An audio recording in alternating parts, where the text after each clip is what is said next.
The United States opened their home World Cup with a dominant 4-1 victory over Paraguay. Mauricio Pochettino's side were organized, clinical, and tactically superior. This analysis looks at some of the attacking patterns they used, the problems that created for Paraguay, and how they built a 3-goal lead before halftime. The US used a 3-2 build-up structure. Tillman and Adams were the two deepest midfielders, offering some short options in the build-up. And with Dest and Robinson, they kept maximum width across the pitch. Immediately, this creates a problem for a team that wants to stay compact and protect the center. The fullbacks of Paraguay had a big issue. They couldn't get close to the US's wide players without creating gaps in the back line. The US attacking midfielders, Pulisic and McKennie, were constantly looking to attack those spaces. And you can see how the US held positions really well even when playing on the outside. Paraguay were hesitant to overload on the ball side because the US also kept numbers on the weak side, ready for a switch of play. Paraguay's midfielders had to track deep runs from midfield, covering big distances, and now always in doubt whether they should join the press or cover these runs. The first goal showcases this exact problem. The US regained possession, Paraguay tried to press to win it back, and while the fullback is occupied by Dest's run, the midfielder has too much ground to cover. The US can play out of the press and earn their number 10 time and space on the ball. Pulisic still has work to do, and there's some good fortune with the own goal, but the situation develops from the US's structure and speed of execution. Once Paraguay's fullbacks were hesitant, the US started exploiting that uncertainty with clever supporting movements.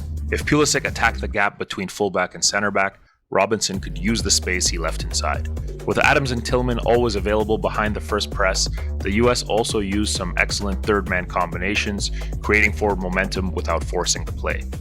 I want to mention specifically some patterns on the ball side.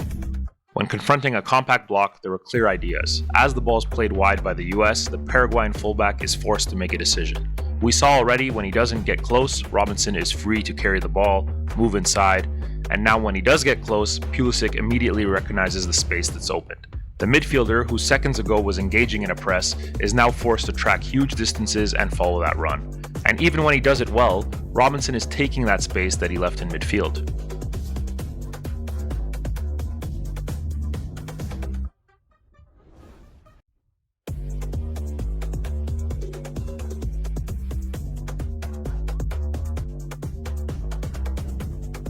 Trying to go man-to-man aggressively was also unsuccessful.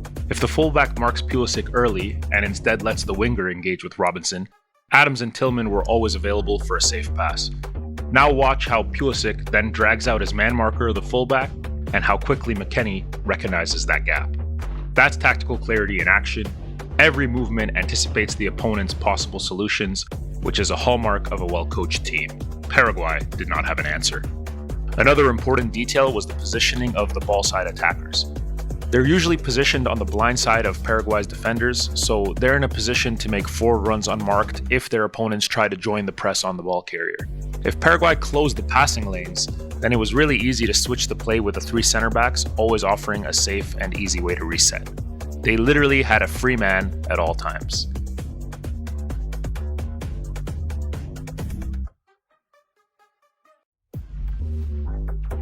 The second goal showcases all of this coming together perfectly.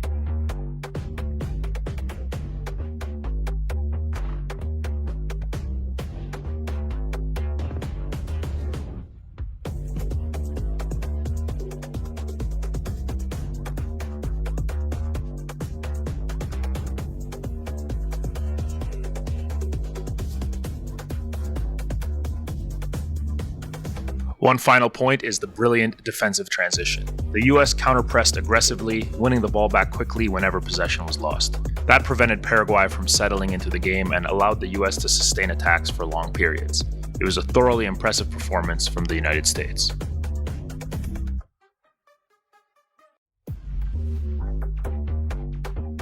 For more FIFA World Cup analysis and tactical breakdowns, follow the links on screen.